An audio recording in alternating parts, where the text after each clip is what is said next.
গ্রামে পাইপলাইন বসেছে, আছে একাধিক নলকূপও, তবু গ্রামের মানুষের পানীয় জল ও রান্নার জলের চাহিদা মেটাতে একমাত্র ভরসা 1.5 কিলোমিটার দূরে ড্যাংরা নদীর বয়ে যাওয়া জল। গ্রামের মেঠো রাস্তা, সেই রাস্তা দিয়ে প্রবল রৌদ্রে মাথায় হাঁড়ি কলসি নিয়ে 1.5 কিলোমিটার দূরের নদী থেকে লাইন দিয়ে জল বয়ে নিয়ে যাচ্ছে গ্রামের মহিলারা।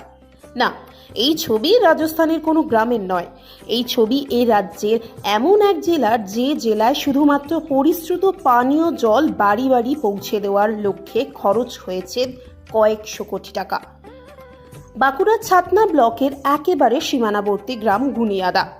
গ্রামের সব মিলিয়ে বসবাস 26টি আদিবাসী পরিবারের। গ্রামের মানুষের পানীয় জলের চাহিদা পূরণের জন্য সাকুল্যে 2টি নলকূপ বসানো হয়, কিন্তু 2টি নলকূপের জল এতটাই দূষিত যে তা ব্যবহারের অযোগ্য।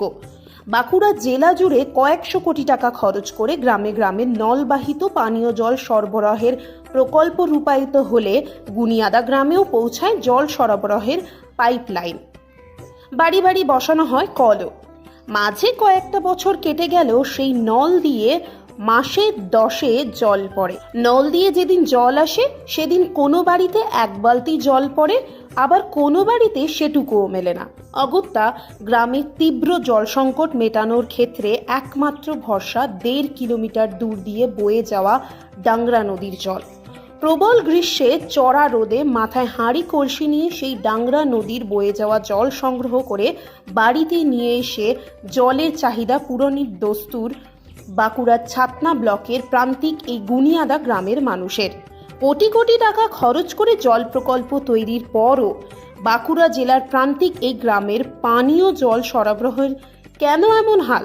তৃণমূল নেতৃত্ব তথা স্থানীয় পঞ্চায়েত সমিতির দাবি, গ্রামে পানীয় জলে তেমন কোনো সংকট নেই, গ্রামবাসীরা নাটক করছে। গ্রামের টিপ কল আছে, টাইম কলছে, তাও জল আসছে না, আসছে কিন্তু খারাপ জল আসছে। ওটা মুখে আনতে গেলে গন্ধ আসছে, ভাতগুলো অনেক খারাপ হচ্ছে। তাই আমরা নদী থেকে জলটা নিয়ে যাচ্ছি। এটা কি নদী এবং কত দূরে আপনাদের গ্রাম থেকে? এটা ডাংরান্ডু বলে, 1.5 কিলোমিটার হবে। এত দূর রাস্তা থেকে আসতে হয়? হ্যাঁ স্যার, আসতে হবে, কষ্ট করে তো আসতে হবে, খেতে হবে তো, তাই আমরা কষ্ট করে নিয়ে যাই। এই যে জল আসছে, এই জল কি দূষিত জল হতে পারে? তো হ্যাঁ স্যার, কে জানে কি কি আছে জলে, সেটা আমরা কি করে জানি? কোনো মানে পাখিগুলো মরতে পারে জলে, বা গরু ছাগল মরতে পারে, তার জন্য আমরা এই জলটাই খাই। কোনোদিন কোনো শরীর খারাপ হয় না? না, হয়নি। কিন্তু হতেও তো পারে। হ্যাঁ স্যার, হতেও পারে, আমরা কি করে জানি? তা আমরা খাচ্ছি এই জলটাই। আপনাদের গ্রামের যে কল রয়েছে, সেই কলগুলো তো মানে সারিয়ে দিলে ভালো হতো।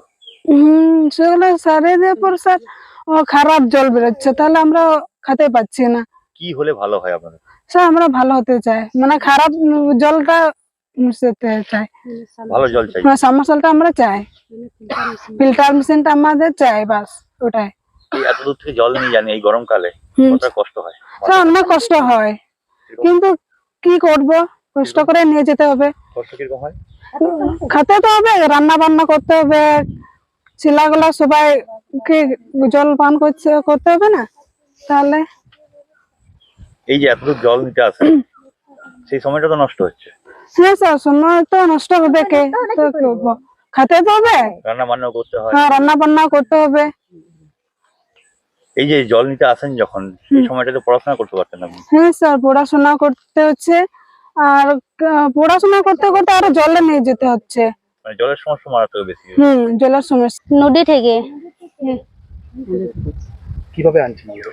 কলসি করে মাথা নিয়ে। কেন আপনাদের গ্রামে তো কল রয়েছে?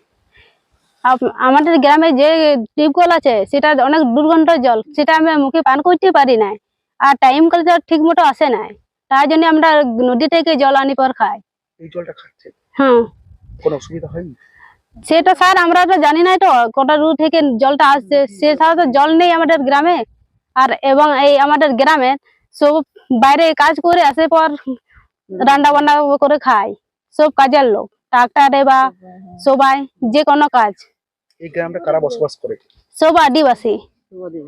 কিন্তু প্রশাসনকে জানিয়েছিলেন? স্যার জানিয়েছি, অঞ্চলেও জানিয়েছি, সে পার্টিকেও জানিয়েছি, কোনো ইয়া করে নাই, সংগঠন করে নাই, কোনো গ্রাহ্য করে নাই। কি চাইছেন আপনারা?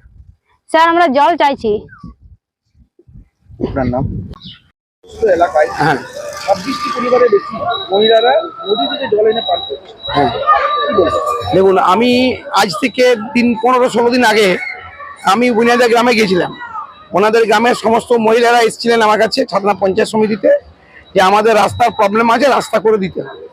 ওরা ট্র্যাক্টর ভাড়া করে ব্লকে এসেছিলেন। সেই মহিলাদিকে আমি সঙ্গে সঙ্গে গাড়ি করে আলাদা ওই ট্রাক্টর রেখে দিয়ে আলাদা করে গাড়ি করে ডিএম সাহেবের কাছে নিয়ে এসেছিলাম। ডিএম সাহেবের কাছে ওনারা এসে বললো আমাদের রাস্তার প্রবলেম আছে, রাস্তা আমাদের করে দেওয়া হোক।